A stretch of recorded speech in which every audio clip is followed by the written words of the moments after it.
Hello friends, study 71 YouTube channel से मैं धर्मेंद्र कुमार आप सभी को स्वागत करता हूं। दोस्तों, आज हम 2 अप्रैल 2022 का करंट अफेयर्स जानेंगे। तो पहला क्वेश्चन है इसमें कि हाल ही में अंतर्राष्ट्रीय बाल पुस्तक दिवस हर साल की तरह इस साल भी किस तिथि को मनाया गया? तो ऑप्शन ए में है 2 अप्रैल को, ऑप्शन बी में है 5 मार्च को, ऑप्शन सी में है 5 जून को। 5 जून को विश्व पर्यावरण दिवस के रूप में मनाया जाता है।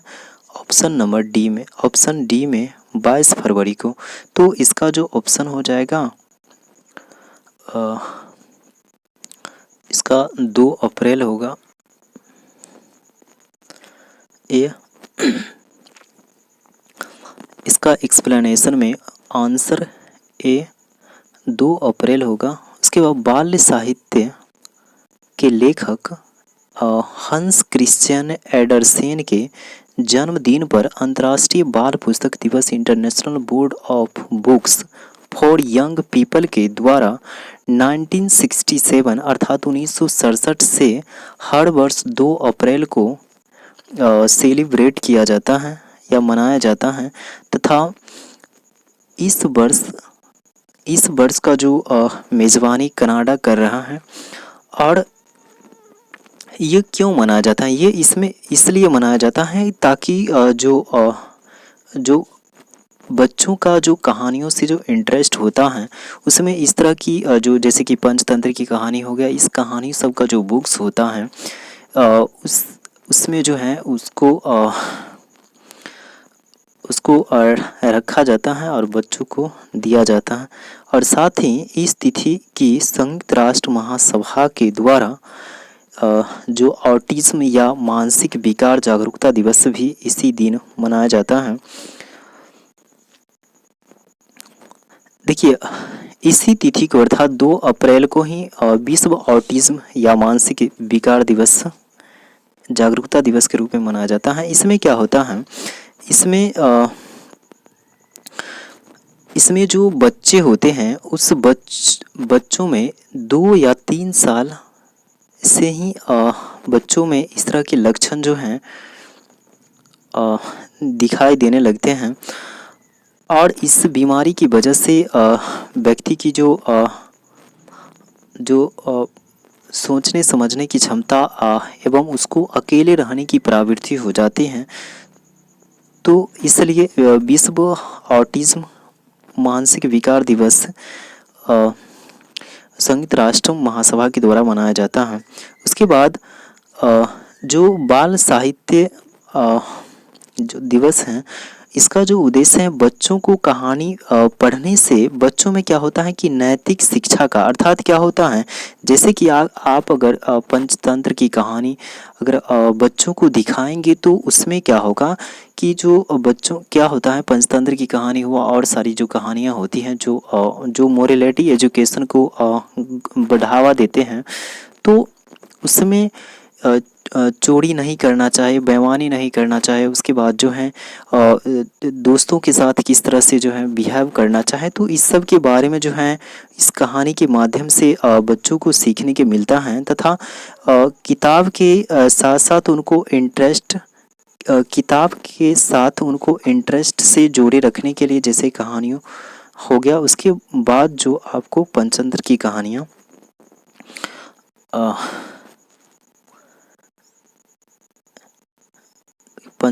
कहानियाँ हो गया।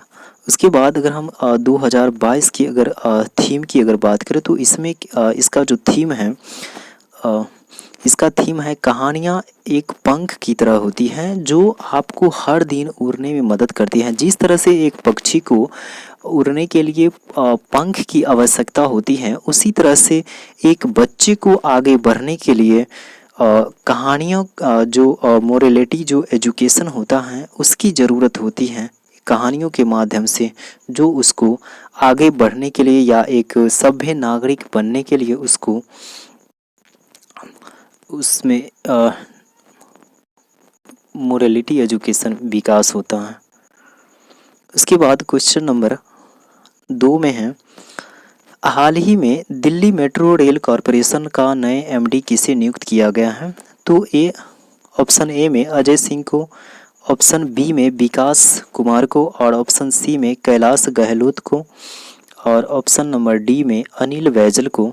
तो इसका जो ऑप्शन होगा बी होगा। इसमें विकास कुमार को जो DMRC अर्थात DMRC का मतलब होता है दिल्ली मेट्रो रेल कॉरपोरेशन, इसका नए एमडी के रूप में विकास कुमार को अपॉइंटमेंट किया गया है। उसके बाद इनका जो व्याख्या है ऑप्शन बी होगा विकास कुमार। विकास कुमार को मांगू सिंह अर्थात मांगू सिंह जो हैं, विकास कुमार को मांगू सिंह के सेवानिवृत्ति अर्थात उनकी जो वैधता थी या उनका जो कार्यकाल था उस नौकरी से रिटायर होने के बाद उन्हें इस पद पर नियुक्त किया गया और तथा इनका जो कार्य शुरू या कार्यभार जो हैं 1 अप्रैल से संभालेंगे तथा 5 साल तक जो है इस पद पर बने रहेंगे। उसके बाद आवास और शहरी मंत्रालय की मंजूरी के बाद ही इन्हें DMRC आर्टिकल 130 के तहत 5 वर्षों के लिए से नियुक्त किया गया है। उसके बाद क्वेश्चन नंबर 3 में है, हाल ही में किस कंपनी ने स्टार्टअप फाउंडर्स प्लेटफॉर्म को लॉन्च किया है? तो ऑप्शन ए में है गूगल कंपनी, ऑप्शन बी में है फेसबुक, ऑप्शन सी में है माइक्रोसॉफ्ट, ऑप्शन डी में है इंस्टाग्राम। तो इसका जो है ऑप्शन सी होगा माइक्रोसॉफ्ट।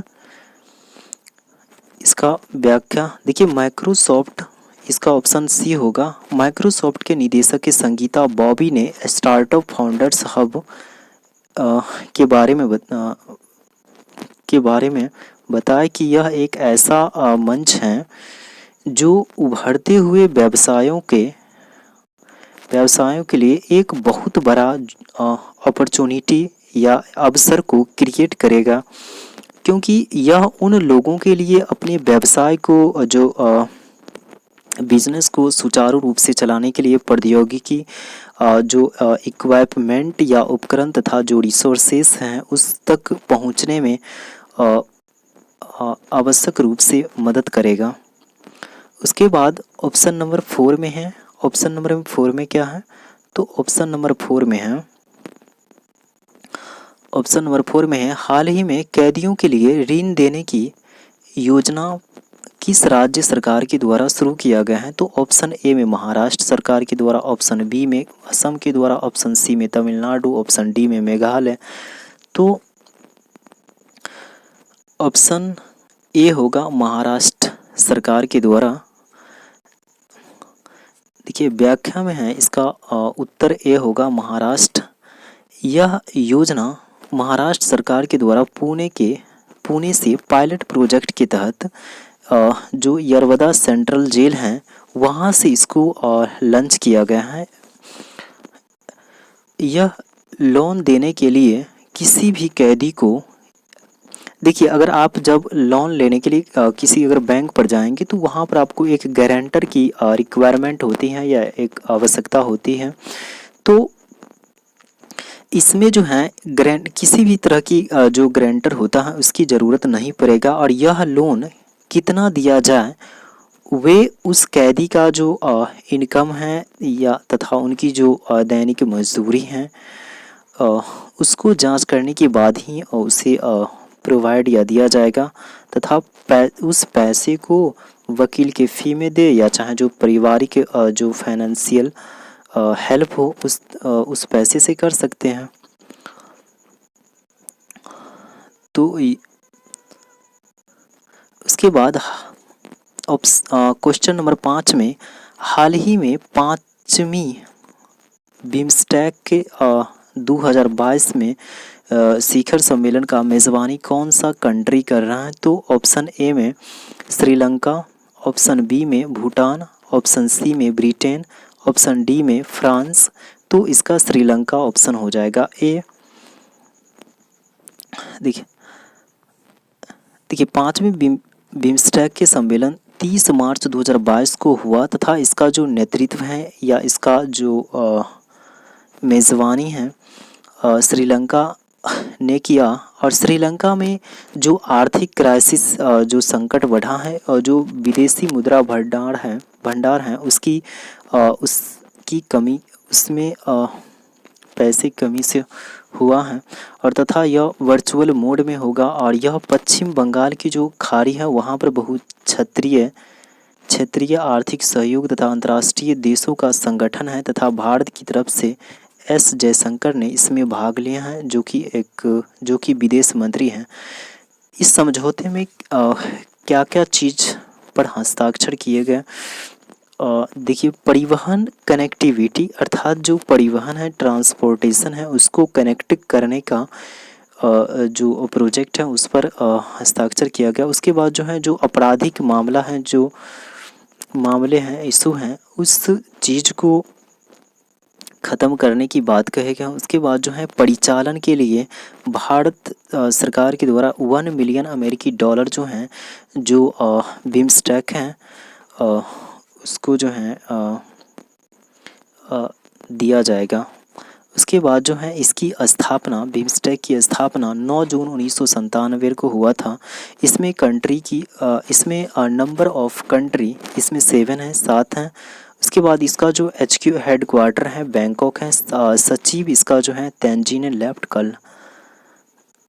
उसके बाद बिम्स्टेक का जो फुल फॉर्म होता है bay of Bengal initiative for multi sectoral technical and economic corporation होता है।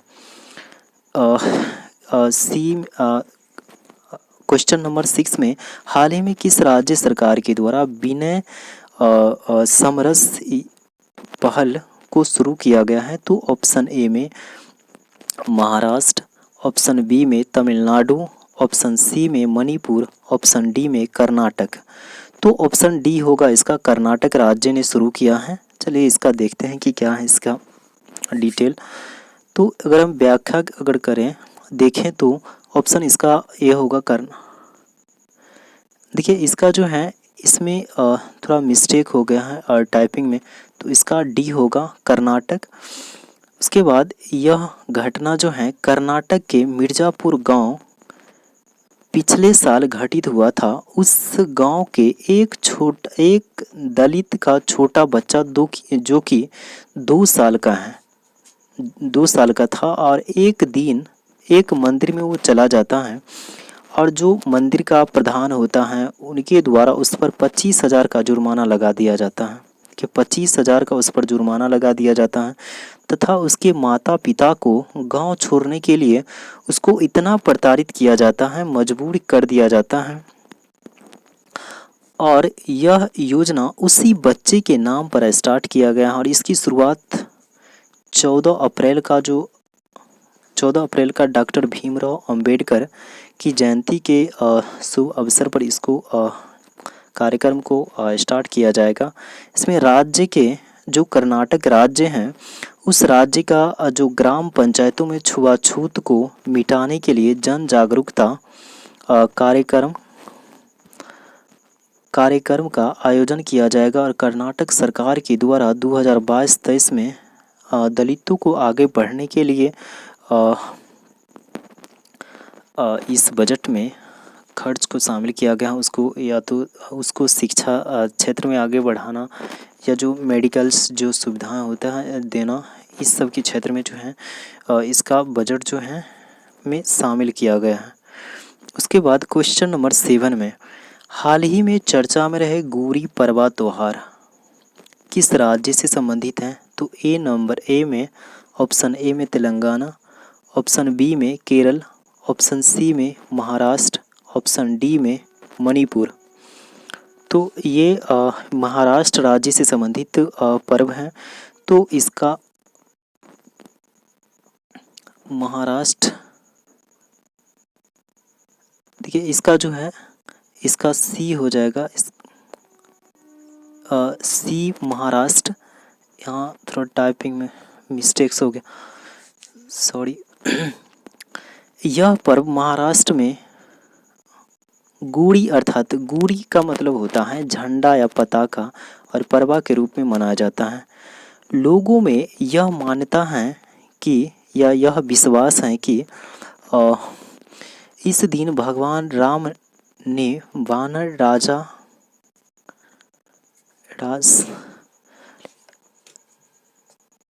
राजा बलि का आक्रामक शासन से दक्षिण भारत की प्रजा को मुक्ति दिलाया। और इस पर्व में लोगों के आंगन में एक ध्वज होता है जिसको झंडा कहा जाता है तथा इस दिन चैत्र नवरात्रा भी शुरू हो जाता है। इस पर्व में जो रोटी बनाया जाता है उसमें गुड़ हो गया, उसके बाद जो है